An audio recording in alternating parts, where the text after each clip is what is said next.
your radio experience that you can count on anytime, any day. And I always like to say it's succinctly clear by adding the fact that, listen, with Eagles 102.3 FM Abuja, you also get to have the chance of having not just the audio experience, but we give you an audio visual experience, one that you can trust, right? That means, or that is to say, that you can get on to our YouTube channel where we have a strong presence at Eagles FM Abuja, and do well to subscribe. Get onto our Facebook page wall at Eagles FM Abuja. Do well to give us a like, give us a follow, and that would be great. And across other major social media platforms, we have a strong presence, talking about TikTok, Instagram, and X being Twitter, right?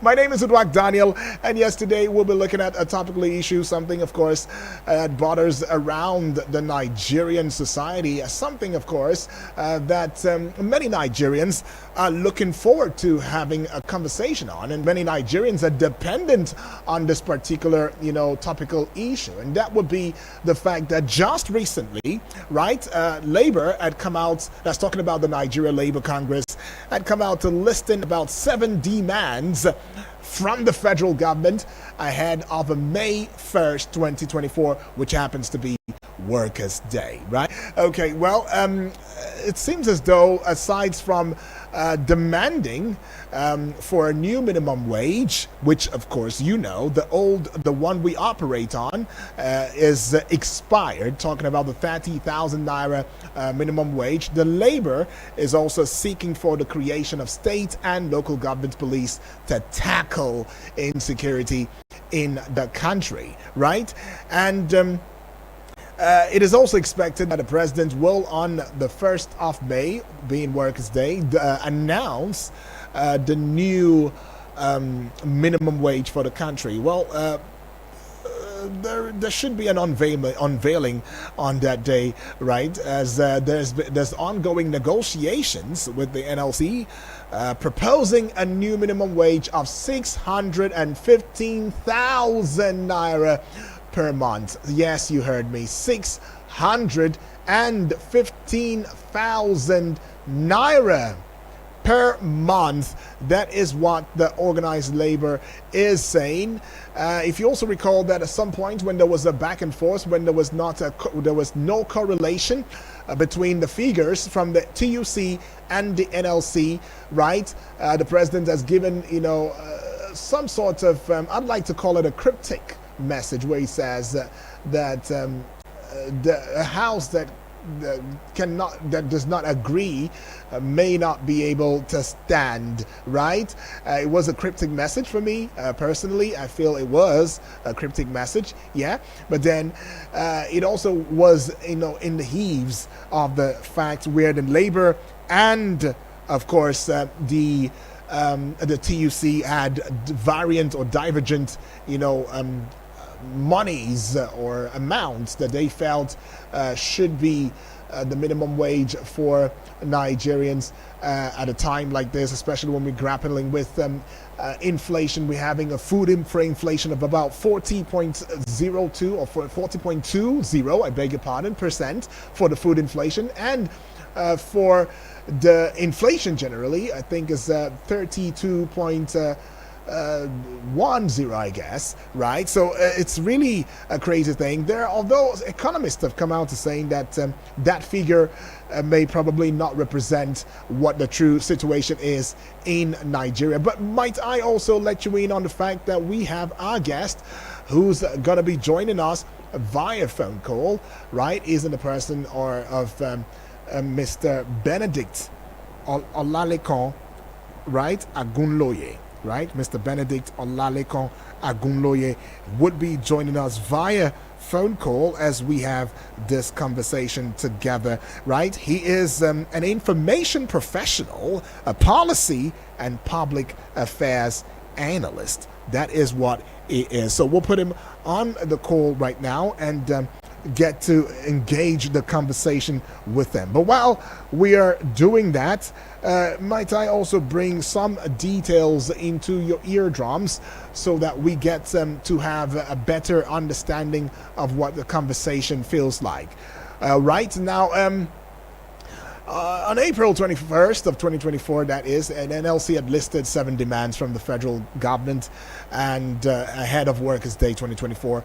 On April 18 of 2024, the expired 30,000 naira minimum wage leads to ongoing negotiations for a new minimum wage, right? And there is an expectation for May 1st, 2024, where it is expected that the President Bola Ahmed Tinubu would announce the proposed minimum wage on Workers' Day. But let's take you back to January of 30th of 2024, where a 37-member panel was set.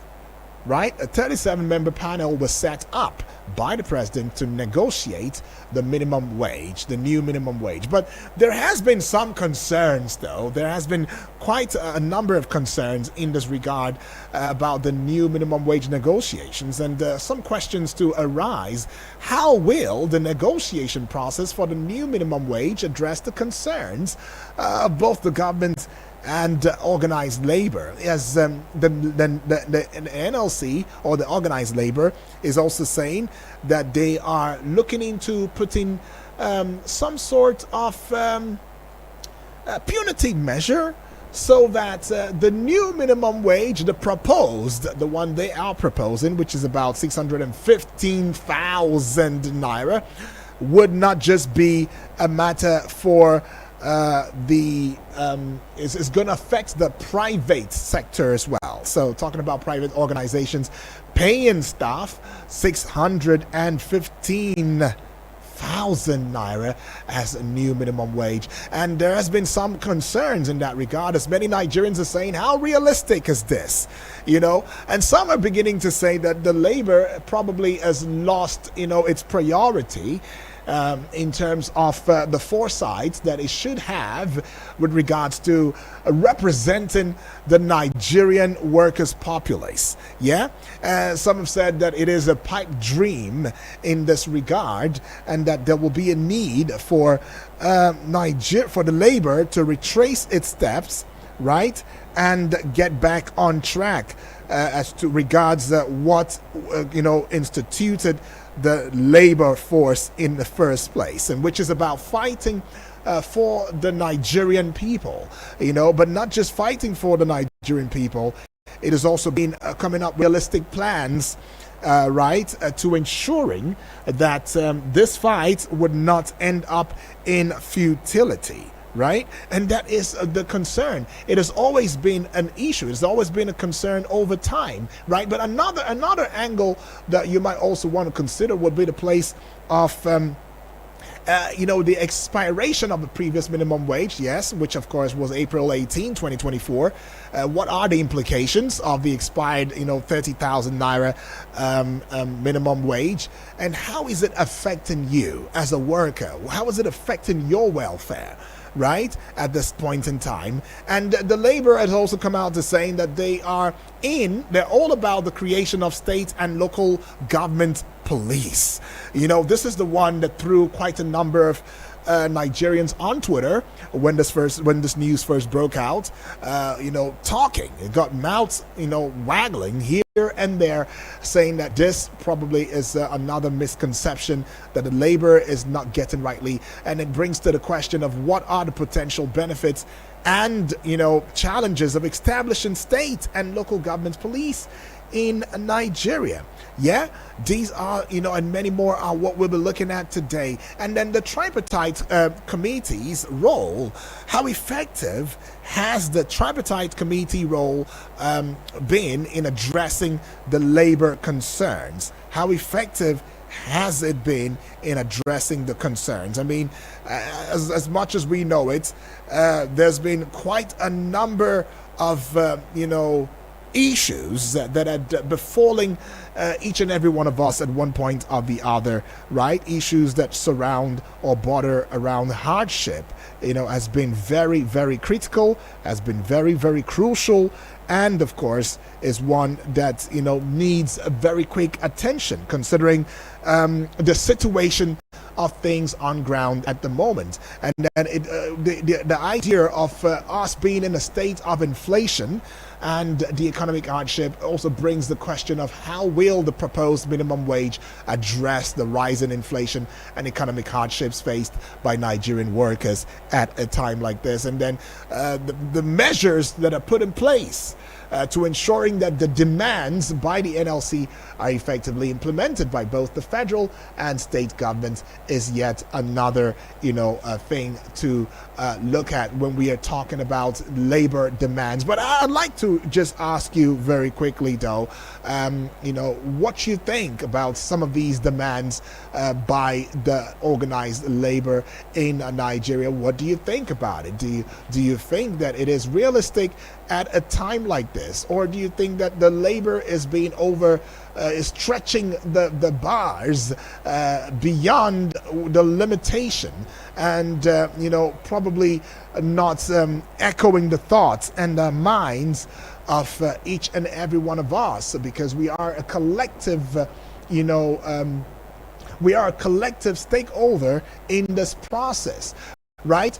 And there is also the angle where we might also want to look at the place where the organized labor, talking about the NLC, is also coming from the place of creation of state, local government police. It's been already on the way, as some states are, throwing their weight behind it, while other states have not really, through their body language, have not really succumbed, to it. They've not really added their voice in that regard positively. The NLC, the demand is also coming at weeks after 16 state governors submitted their reports expressing their support for establishing state police to the National Economic Council. Yeah? And now in that report, they also recommended changes to the Constitution to allow for the creation of state police, right?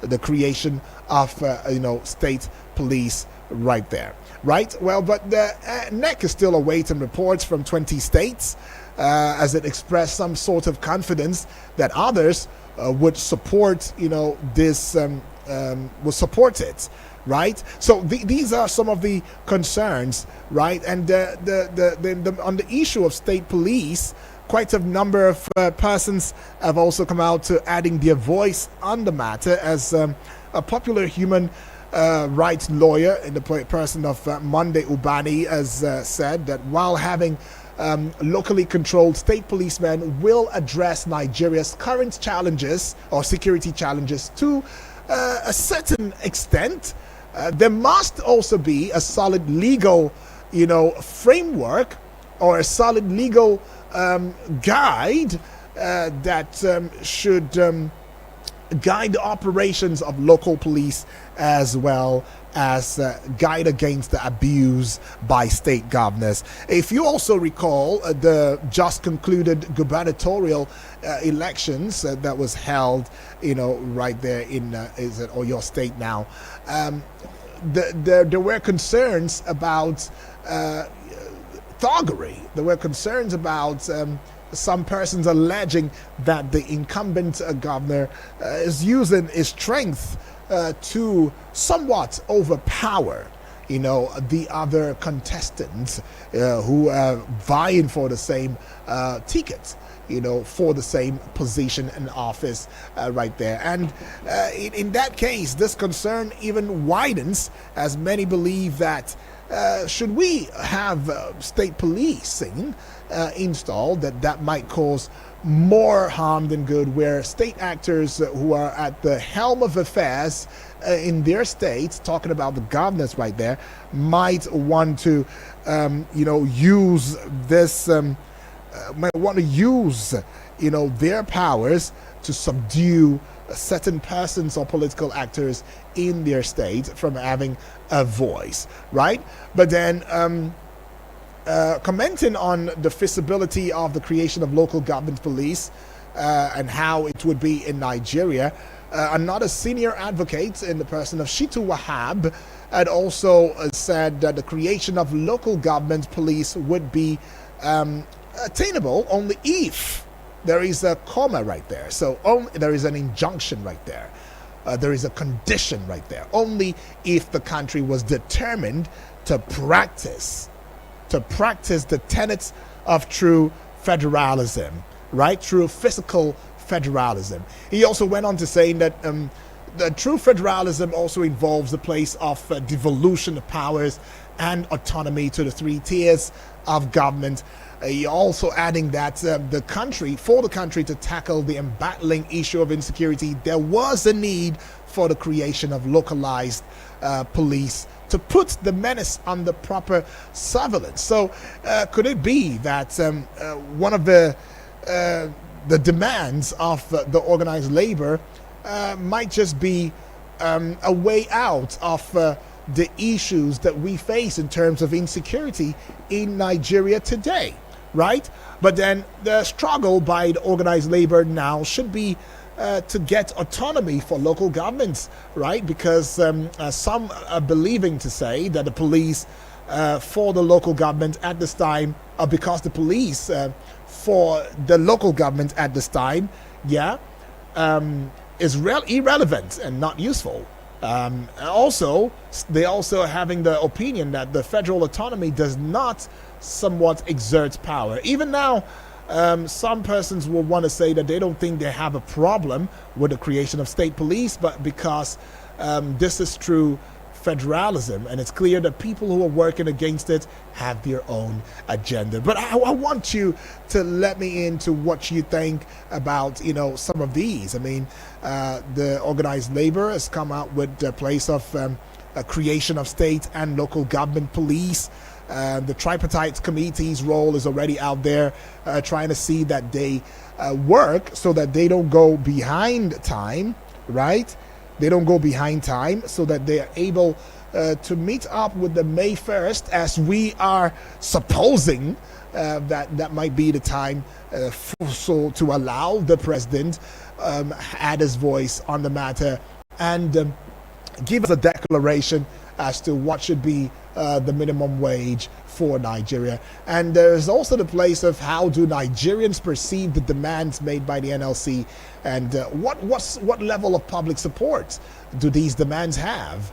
And so all of these put together just pins on our minds the need for some sort of quick action towards ensuring that we are able to also get the solutions that is deserving, right? That we are able to get the solutions that is deserving at a point like this. But then there is some other persons who have come from the place of misplacement of priority. There are expectations that the labor should have made one of such demands, one of such critical demands, to be the need for us to be a country that produces, right? Talking about the manufacturing sector, right? Manufacturing, as many believing that, look, hey, there is a need for us to get into,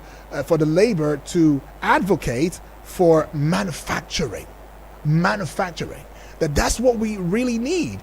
That if we are able to get involved, or to get industries working and make it a solid demand from the federal government, that we may just begin to see things change. And then the cries that we have about is an age-long cry, I might add, about the fact that we are unable, where there is hardship, there is quite a number of circumstances that we are facing in terms of the economy and all. We might just begin to douse some of these issues that we find in the society as well as the economy, and we begin to give a new perspective to our outlook moving forward, should we have the manufacturing industries up and running. Well, Mr. Benedict, welcome aboard to the discourse this morning. Good morning. Yeah, welcome aboard to the discourse. How are you feeling today, though? I'm fine. Okay. So, yeah, Mr. Benedict, there's a bit of noise in your background. Good morning. Okay. There's a bit of noise in the background there. Okay, I think it's better now. Well, we were looking at some concerns from the organized labor, talking about the NLC. They've come out to making some concerns. One of such is the need for the minimum wage, which they've pegged to 615,000 naira, away from the known 30,000 minimum wage that we operated, with, which is expired at the moment. And they've also called on the federal government as a means to tackle insecurity, that there should be a need for the creation of state police, right? A creation of state police and all of that for Nigeria, especially at a time like this. And although this may sound and seem as though it is a call in the right direction, many believe that the labor is losing focus, that the labor is losing sight on what it ought to prioritize for the Nigerian people, right? And that it should not be about state police at this time, that it should be about, getting the government to ensuring that the manufacturing sector in Nigeria, that the industrial sector in the country is, put into perspective and put into work, so that we can begin to see a better living standard for Nigerian society. What is your reaction, to some of these demands that the labor had put out to the federal government? Well, as a union, demands are good. And demands are position. That is why they are elected to be in office as union leaders. Okay. So I think that in their own way, they are right with whatever they are asking. However, it's a nation. So we need to come to a common page. Yeah. The common page will be, if you want 1 million naira as minimum wage, what are the provisions as workers, or the suggestion as workers, where you think the government is going to raise this money from? I don't know if you get what I'm saying. Yeah. What is the revenue template that labor is putting forward to say, okay, if we are demanding a wage of any amount per month, right? We are demanding X amount. When you pay every worker this new wage plus all the consequential increases, it will come to Y amount. Right. But this is our revenue projection for what the government will begin to earn, and therefore the government will be able to sustain it. But if you cannot come up with revenue projection, you cannot make suggestion as to what earnings and savings from the government will be. I think that asking for wage increase would just be hanging in that space. Right. Because if a state is earning 2 billion and the salary is 10 billion, that means monthly the state needs to go for a loan of 8 billion to complete the payment. Now that to me does not make economic sense to anybody. So wage increase on salaries should not hang in a balance of its own, but should be based on percentages of what the earnings of the government should be. And so there is the responsibility on behalf of labor to get its members to come together. Its members in the electricity sector should be able to guarantee me that even though I'm paying band B and I'm getting 5 hours today, there will be improvement, that I will begin to actually get the minimum of 16 hours that I'm supposed to get. Not that I'm paying for band B and I'm in band E or even less in actual terms of service delivery. So labor should come up with what are they going to do to ensure that their members deliver the right service to the nation, which will then guarantee revenue growth that will be able to sustain the salaries that they are demanding for. In fact, the labor has come out from the place of saying, that they would ensure, they are trying to find out ways to serve punitive measures on the private sector because they want the private sector to also imbibe the proposed 615,000 naira in Nigeria, which many Nigerians, especially on Twitter, have found this to be somewhat laughable. But then there is a concern by Nigerians saying that, look, the labor is having some sort of misplacement of priority, and many Nigerians are beginning to say that labor is not representing the very intention for which they were put together as a group, right? A pressure group, to look out for the welfare of the Nigerian populace. Do you think that labor is already deviating in this regard, as many say that labor should focus on mounting pressure to ensuring that we have a manufacturing industry that works, so that we are not a consuming nation, but we are a nation that produces? Well, exactly what I'm saying is simple. Right. Labour as a prayer group has the right to demand for better welfare for its members. Mm-hmm. But they also owe the society a responsibility of ensuring that services are correctly and properly delivered. So for me, then you are going to be looking at what are the projections. That's why I keep saying, if you say you want to end this, that means there is an ending projection by labor. What is labor revenue projection, right? For the employers of labor that will them ensure that the salary they are demanding for will be met. It doesn't make sense that anybody is going to be borrowing money to pay salary. So to that extent, therefore, I think that labor need to do more work in giving us assurances and come up with statistics, not just rough talk, to say that, okay, in this sector, this is what we stand to gain. Today, there are more than 6 million unmetered people in the electricity sector. There are people who are ready to pay for the meter. Many of them are members of labor. The discos are not bringing the meters. It is not that the people are not ready to pay, and they don't have evidence that they have issued meter to some people who never paid. But labor is silent on such. Now, when I cannot keep food in my house, right, because there are no electricity, you bought and you try to get spoiled, you are losing more. So I think that in the power sector, in the electricity sector, in the energy sector, labor should have something to say. We've been in electric vehicles for how long? Yeah. Up from no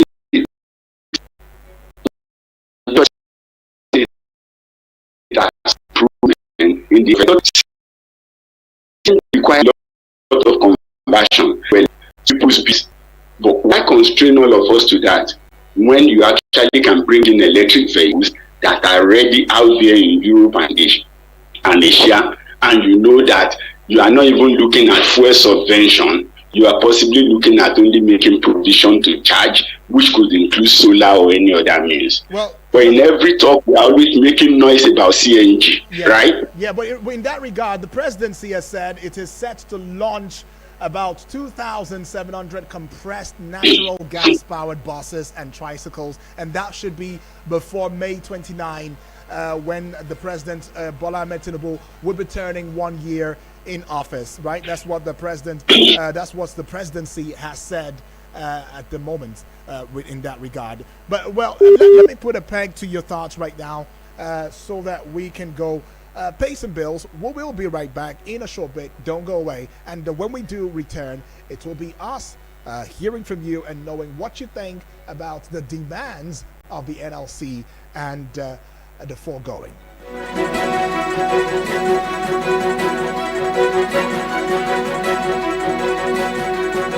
Eagles 102.3 Abuja. Eagles 102.3 Abuja.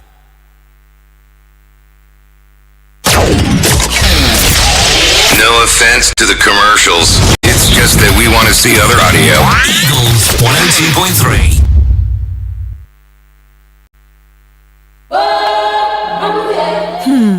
My people, the thing where they happen for my area, eh? Do you think I will now find out that you have contract to bring fresh girls? I brought you from the gutters. Who gave you all the connects? MDG who? Without me, you would have been nobody. But Join Media Coalition and Awareness to Halt Human Trafficking, MICAT, on I Wish I Knew radio drama every Saturday at 10 a.m. Let us join hands and kick human trafficking out of our communities. I Wish I Knew radio drama, brought to you by MICAT in partnership with the National Agency for Prohibition of Trafficking in Persons, NAPTIP, and funded by the Embassy of Denmark in Nigeria. Sorry for the inconvenience. I suppose it was inevitable. Eagles 102.3.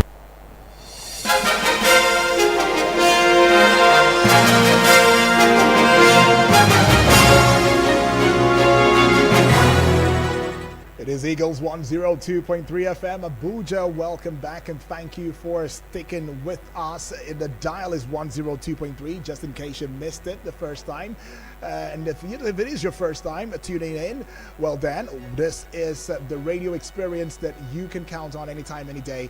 And I always say that on strong authority. I'd like to also bring to your mind the fact that we have an online streaming as to what's going on in the studio. So that's talking about a shift from not just the audio but the visual. So get onto our YouTube channel at Eagles FM Abuja, and you would subscribe and see what's happening, and then get onto the Facebook page wall too at Eagles FM Abuja, and give us a like, give us a follow. We're still talking about labor demands, and I'd like to already know what your thoughts are in this regard. What do you think that the labor should have done rightly, that they are not doing rightly at this time? And what do you think should be the high point of demands, especially looking at the hardship, looking at the situation of the country and a time like this where we are faced with quite a number of economic woes? You can put that call through right now and ask that salient question, as well as give your thoughts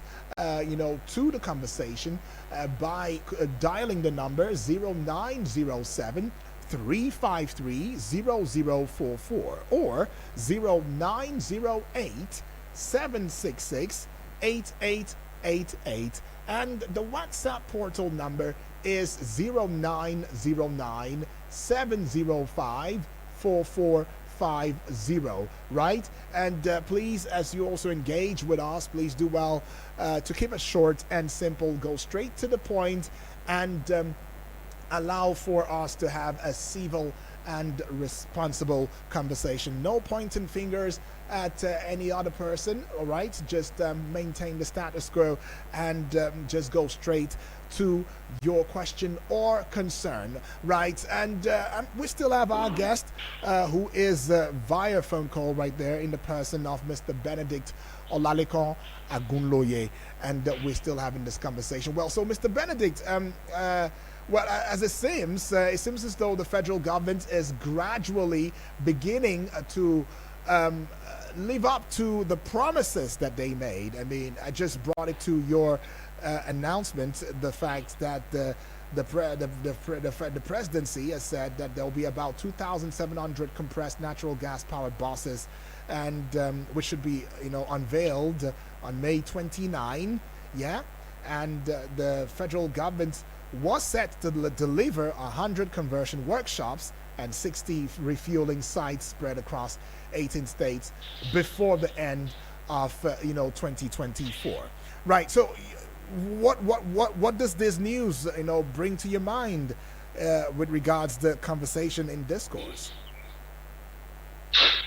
Well, if you ask me, having us to wait for 1 year to deliver or commission CNG buses, right?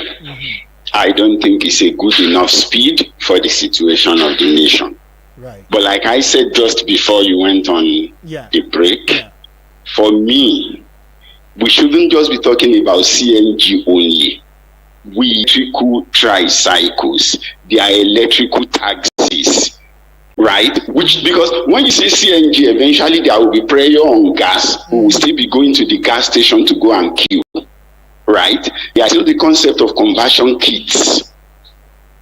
electrical vehicles are more modular, and you are talking of possibly replacing or charging battery. That is not exactly the same process as you have for gas. Although, yes, we know that gas will possibly give some people more opportunity to do more businesses, but we need to solve some immediate problems. So for me, just like discos will not import electricity meters because it doesn't pay them to share when they want to ship the people. They would rather go on estimated billing. The same way we are bringing in the gas people. A few years back, 12 kilograms of gas was just about 3,000. Today is 15,000 or more. And some of those selling the liquefied gas, the gas we use at home, will give you stories. Petrol dealers will give you story. Diesel operators will give you. So when the CNG come, they will also begin to give you stories. I don't know if you get what I'm saying. Yeah. So I think that electric vehicles should also be given a preference in the scenario that we are. Right? So for transportation, therefore, yes, the government is working, but I believe that they are not doing enough if the focus is only on gas and not on electric vehicles. Right. We have lithium in Nigeria, so which means the potential to develop battery, even in the shortest future, is available to us. So why do we want to rely solely on CNG when actually we can even export the gas to make more money, to make more foreign revenue for the nation? But do you think Now, do you think that these demands by the NLC, by the labor, will indeed address the issue of rising inflation and economic hardships that's faced by Nigerian workers at a time like this? Is that what we really need? well, like I said, labor is a prayer group. They will demand for the welfare of their members, but their members are less than 10% of Nigerians. So even if you meet the need of their members, it's not equal to meeting the need and the earnings of the nation. You get what I'm saying? I get it now. It doesn't meet the need of everybody. But why they are right to demand for the need of their member, I think it is also proper and appropriate, right? That they also put forward the responsibilities. The current NUC president, Ajero, has been there in the electricity sector for how many years? Since 2005, he's been heading or being important in the electricity sector. So which means the entire privatization was in his hand. Is he not? He was there when the whole thing was being done. They protected the staff, which are their members, and they left Nigerians to be ripped off. Now we are paying for darkness. That's the reality. If you are on the wrong band, you are paying for darkness. If you don't have a meter, you are paying for darkness. That's the implication. If you promise me 16 hours and I'm getting 5, I have to buy petrol or diesel. But I'm still paying as if I get 16 hours. I'm paying for darkness. The man without meter, okay. So labor should be more responsive in the area of ensuring that their demand for welfare for their members is matched by productivity, right? Assured or guaranteed productivity of their members, so that what they are being paid for is being done and nobody is left to hang. All right. So that's my thinking. Okay. And when you come to some of the other demands, such as local government police, state police, is it the state that cannot pay minimum wage that will now pay policemen? You think you want to employ people, you will train them and give them gun, and you will not pay their salary? Do you get what I'm saying? Do you know what it means to own people that are carrying gun? But the NLC, ordinary street security that have no gun, when people hold them, what happens? Armed robber visit the estates. Yeah. So when you talk about state police, what we need for me would have been community policing. That's what a nation like Egypt is doing. Right. Community policing. That's what a nation like Egypt is doing. Community policing means every community has a relationship with the people, right, who are running there. There is enough structure on ground. The police live with the people. You are building your estate. There are provisions in there to say these accommodations or plots are reserved for the use of government. So government can decide to build. If they like, they will put DSS there. If they like, they put police there. They may be paying plots, but they live in those places. So they live among us. Sometimes we don't even know them, right? But they know us, and they are able to protect the people better because they have the right information, right? Yeah. Now, at that level, you will possibly be doing better. There are no state or local government police in Egypt, but Egypt is a well-policed nation. So if we are going to learn, I think those are places we can easily learn from. Because of our ineptitude, we may not be able to learn the UK system. Right. Because if you install the camera, the cameras may never work. But in terms of number of personnel, go and emulate Egypt. Put in peg to Our nation has sought that. Yeah, put in a peg to your thoughts. Let's still open the phone lines just once more. All right. To join the conversation, you can call the number 0907-353-0044 to add your voice in the discourse. The other number is 0908-766-8888. And if you feel that there are some areas that you feel that an NLC should really talk about or they've left out, you can as well call in and speak about these areas or ask, the questions that you feel, is bothering on the conversation. I've got a call. Hello, good morning. Thank you very much. Good morning. Good morning to you. What's your name? Where are you calling from? Good morning. Can you hear me? Yes, go ahead. What's your name? This is Mr. Francis. All right. Where are you calling from, please? From Masaka. All right. Let's have your thoughts very quickly, please. I think the man who has just spoken, I agree totally with the man. Okay. Right? Because you cannot be doing, something, one thing, the same thing at a time. Because if you are going to that gas, exactly, gas is something that you should go to the filling station and begin to cook for gas. That's how much like a cooking gas now is almost 1,200. By the time the pressure will go on that gas, it will climb higher even more than the fuel, and it become even worse. So that electric system of transport that are electric vehicles, I think that's what we have been seeing. Even there is the one that we are talking about even using solar or something like, even without electric or something like that, the car will be moving. Right. So we talk of the modern thing that will help us. Let us not just be revolving and revolving and revolving. One step forward, 4 steps backward. That is what we are facing. If this government don't know what to do, let them give up. Let us move to another dimension, please. Okay. It is a year gone. We are suffering. All right. Thank you. For God's sake. Thank you so much. Understood. Let's take yet another call and then we'll get back to our guest. Hello, good morning to you. Hello? Okay. Hello, good morning. Yeah, good morning to you. What's your name? Where are you calling from, please? Yes, good morning to you, Dr. Udwaka. My name is Omotayo, reaching you from Galadima. Feels good to have your voice on. Yes, I speak to your guest, your speaker. I really salute him. He has spoken very well. But Dr. Udwaka, you see, all of this, our conversation will be almost unfruitful and needless if at the end of the day we don't visit or look at the bedrock cause, the exact cause of all of these learners that we are facing in terms of increase in minimum wage, tariff high, and all of the abnormalities that we experience in the nation today. And that bedrock cause is clearly corruption and embezzlement.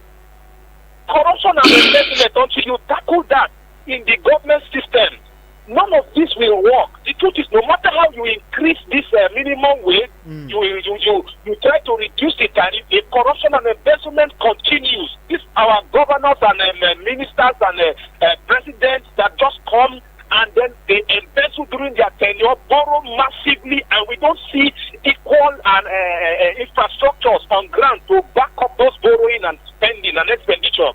Then the truth is, we will not find succor to all of these problems. Right. We will just be going around the same circle over and over again. Until, look, this government is not fighting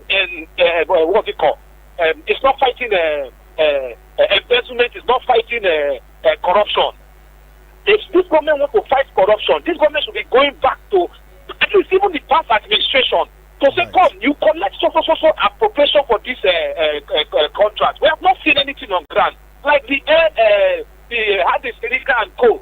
You know, all of these people to be being tried now. When you now try all of these people, you regain this money, then the country will have no cost to borrow. All right, and then when the country has no cost to borrow, you can now redirect those money to production. Okay. We put up factories, let our refineries begin to work with those money, and then you will see production. When we are able to produce, of course, we'll be okay. All right, some of these things will not be an issue anymore. Right, thank you so much. Thank you so much, Omotayo. Mr. Benedict, you've heard already some of these conversations. Well, I listened to the last person, right? Okay. He's talking about corruption. But I tell you this, what is it that pave way for corruption? Because we allow it. The way forward is not about looking backward, right? Right. The way forward is to take charge of where you are and look forward. And that's why, like I said, CNG started under Jonathan in the regime in 2012. So some people have developed capacity, and they think that investment or that money they have cornered, they should be able to get value for it. So why I'm not saying totally don't use CNG, but bring in also electric cars, in which case people would have options. When they have options, right, then the possibility of monopoly or somebody cornering and muscling everybody down will no longer be there. Then when you come to curbing corruption, it is about transparency. He's talking about pursuing loot. When you don't have immediate plan, the future plan of where the money should be funded, should channeled into, what you get is that when you recover the loot, the new people will also do what? They will reloot it. So it is not about recovery that comes first. It is about having an agenda and a plan where you are plugging money into. When you have created the need and you know the funds that are required, then as soon as you now look backward, when you are stable where you are, and then you look backward, you can now begin to do what? You can begin to do recoveries, to do confiscation, to punish. The truth is even that when people are just out of power, they still have the ability and the energy. It's difficult, it might be a bit difficult pursuing them because they still have a lot of friends of office. But when you that is new and stabilize and focus on the future, and people have seen the genuineness of what you are going to do, when you call for the head of anybody from the past, it will be so easy for you to get the support of the masses to even help in pursuing them. So it is not corruption per se, if you ask me, that it's our problem. It is absence of transparency. Because there is no transparency, then there is moral decadence and loss of value. It is because we have lost our value. That is why people, given position of authority and responsibility, can afford to abuse it, because there is loss of value. So we should begin to pursue the path of transparency, pursue the path of value reorientation, right? Before you now begin to talk about having consequences upon the people who have been there in the past. Otherwise, a new government will just spend these 4 or 8 years pursuing the ills of the past without taking us anywhere. So in other words, you're not against, getting back to those who had probably at one point or the other misappropriated funds and all of that. You're saying that it will be too much of a distraction, right? Get it rightly first of all, and then moving on, when your integrity is installed and restored, you can now go back and begin to probe. But I mean, we've seen quite a number of such moves coming from the Social Economic Rights and Accountability Project, SERAP, that has been making calls, to the president, the government, asking that certain money should be made, available, how it was spent and all of that. Well then, understood now. But then let's look at the place where then NLC have, given a strong indication that they would include a clause which would prescribe sanctions for governors and local government administrators who fail to implement the perceived new minimum wage that they are proposing. where do you think this is going to, take this entire You fight? see, like I said, it is not about clauses for governors who did not pay or about employers who cannot pay. Are there also going to be clauses for what happened when there is a revenue shortfall, sometimes due to the negligence of the workers themselves? Right. Do you get what I'm saying? Yeah, I get it. Just like there should be rules that bounds the governor and the local government chairman and the federal government and the employers of labor to pay the minimum wage, there should also be a rule that forces responsibility on the workers, right, to ensure that these are our revenue targets and the revenue targets are met. And in the event that the revenue targets are not met, this is how the loss should be shared, right? Which means, yes, we have agreed your wage bill is 1 billion. The state is supposed to make 4 billion. And then suddenly the state is making 800 million now instead of 1 billion. That's a shortfall of 4.2. When that shortfall of 4.2 happens, what happens to everybody? I don't know if you get what I'm saying. I do. But those are scientific. Because it is not the president that will make the money. It's not the government. It's not the MD. It is the workers. So if you agree on a wage for the workers, and the workers are not able to bring in enough revenue to meet their payment, right? The law, therefore, that says governors must agree to pay should also say what will happen in such scenarios. Right. Is it that they will now automatically cut down on the number of staff, or they will reduce their earning pro rata based on the revenue shortfall? Right. All right. I want to say a big thank you to you, Mr. Benedict Olalekan Agunloye. You are indeed, you've been very resourceful in this conversation, in the discourse, and it will be out of place if we do not acknowledge you, respectfully rather. You are an information professional, policy and public affairs analyst. Thank you so much for adding your voice in this conversation, and we are looking forward to,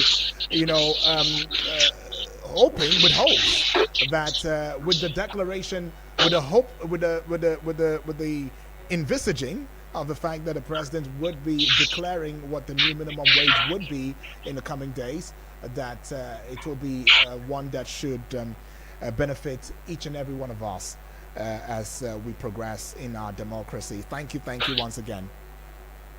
Thank you very much. Yeah. And do have a great week. You too, my brother. All right, well, the demands made by the NLC ahead of Workers' Day 2024 also reflect suppression issues facing Nigerian workers, including the need for a new minimum wage and improved security measures. Well, while negotiations are still ongoing, the outcome will have significant implications for Nigeria's economy, security, and even governance structures. So effective implementation of these demands is quite crucial, but then there is also a need to look at some other gray areas, and these gray areas needs to also be looked into if we must get it rightly. I want to say a big thank you to each and every one of us for being a part of the conversation. This is where we call it a close for today. Top of the hour 10 will be time for the midday extra show with Martha, right? But tomorrow is yet another day, and save this time because it's going to be coming to your eardrums as well.